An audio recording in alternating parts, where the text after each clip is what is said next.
On the night of December 11th, a missile attack took place in the city of Taganrog, Rostov region. Local telegram channels reported this.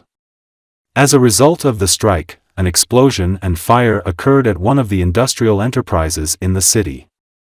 Dozens of cars also burned down.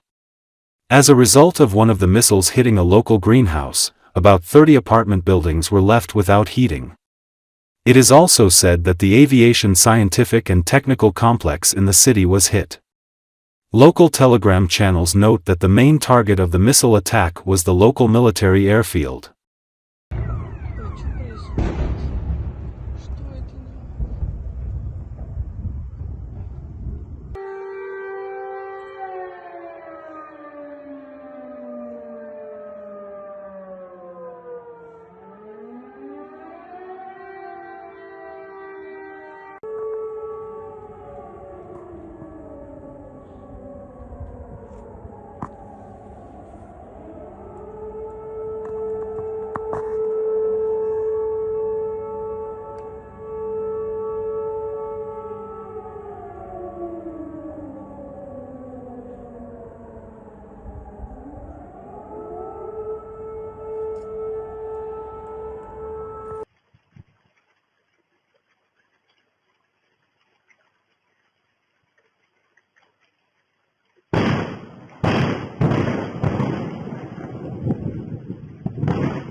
A roughly 10 square kilometer stretch of the Kursk region has become a graveyard for Russian military hardware, a harbinger of disaster to come for the Kremlin as its offensive in Ukraine begins to falter, Forbes reports. Kriegsforscher, a drone operator with the Ukrainian Marine Brigade, counted about 90 destroyed and abandoned Russian vehicles in his roughly 5 square kilometer area alone. This is equipment for a whole brigade. Ukrainian losses in this same section were significantly less, only about 20 units.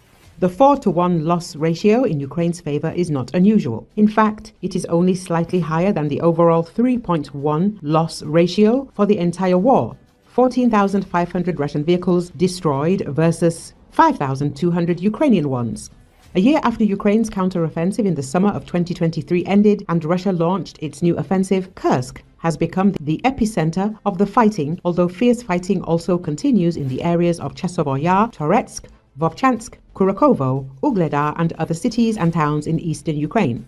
Putin has given his forces until February to drive Ukrainian forces out of Kursk, and for good reason. The Russian regime expects the inauguration of the US President-elect Donald Trump on January the 20th to usher in a new and unstable era in US relations with Ukraine. Some of Trump's closest advisors have openly despised Ukraine. When Ukrainian President Volodymyr Zelenski emphasized Ukraine's independence in a social media post on November the 16th, billionaire Elon Musk mocked Zelensky for his sense of humor. Whatever happens after January the 20th, Putin seeks complete control over Russian territory when the political situation changes. So the Kremlin assembled 60,000 Russian and North Korean troops and the best heavy weapons in the Kursk region and began to throw them into the offensive. The first wave of Russian attacks encountered Ukrainian mines, drones, tanks and artillery near the village of Zeleny Shliak. By the end of November, the attacks slowed, but only long enough for units to receive reinforcements. This is just a warm-up for the show, Kriegsforscher noted on November the 29th. The second wave of attacks began on Saturday. It was also unsuccessful. The Kriegsforscher drone team said it had shot down 10 Russian aircraft. The human toll was equally high. The Russians were losing between 1,200 and 2,000 troops killed and wounded each day, far outpacing the roughly 30,000 troops they were mobilizing each month. Without North Korean reinforcements, the Russian army would be shrinking by thousands each week. I personally view these successes as largely a failure of the Russian military. The way Russia uses its forces is unsustainable. Analyst Andrew Perpetua wrote, While it is difficult to predict when and how the Russian field armies in Kursk and eastern Ukraine will collapse, it is clear that they are heading that way. If anything could change the situation in Russia's favor, it would be the end of US aid to Ukraine. Kiev is trying to increase military recruitment, bolster its defenses, reform its command structures, and expand its weapons production.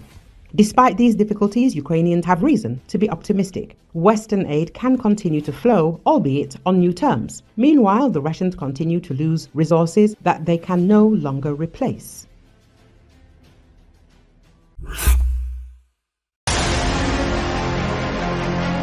Russian soldiers intentionally damage engines, puncture rubber boats, and share coordinates with Ukrainian forces to avoid island assaults in the Kherson region. The military movement of Ukrainians and Crimean Tatars, Atesh, reports this on Telegram. It is noted that Russian occupiers are afraid to launch an assault on the Dnieper Islands in the Kherson region. To do this, the invaders are breaking boats prepared for assault operations. The Russians are deliberately breaking engines, piercing rubber boats, and even passing coordinates to the Ukrainian defense forces about the location of boat bases and fuel reserves. A movement agent in the Russian army in the Dnieper direction informed that the number of cases of sabotage among Russian servicemen is increasing. The actions of the invaders are aimed at avoiding being sent to storm the islands in the Dnieper Delta. In particular, the 126th Separate Coastal Defense Brigade of the Russian Armed Forces has already recorded 3 internal investigations related to sabotage. This has become a real problem for the Russian command. We call on other Russian military personnel to follow their example. Such a simple action as damaging a boat can save you from inevitable death. You do not need these islands, and following orders from the command is a one-way street, the Atesh report says. As a reminder, the Russian occupation army is bringing additional forces to the left bank of the Kherson region to try to cross the Dnieper River. According to preliminary data, it may be about 300 boats that the Russians have prepared to move to the right bank of the Kherson region. It was previously reported that, theoretically, the occupiers would have enough forces and means to cross the Dnieper with small sabotage groups, but this would lead to nothing. Any massive Russian offensive on Kherson is doomed to failure. As of December 2024, Russian military losses in the war against Ukraine remain staggering. The Ukrainian officer who uses the call sign Goth said Russian forces were sending waves of small groups of men one after another, eventually overpowering outnumbered and exhausted Ukrainian troops. The tactic, first seen on a large scale in the battle for the city of Bakhmut in 2023, is widely referred to as meat grinder. Russia is poking holes in Ukrainian defense lines, which Ukrainian troops are trying to fill using drones.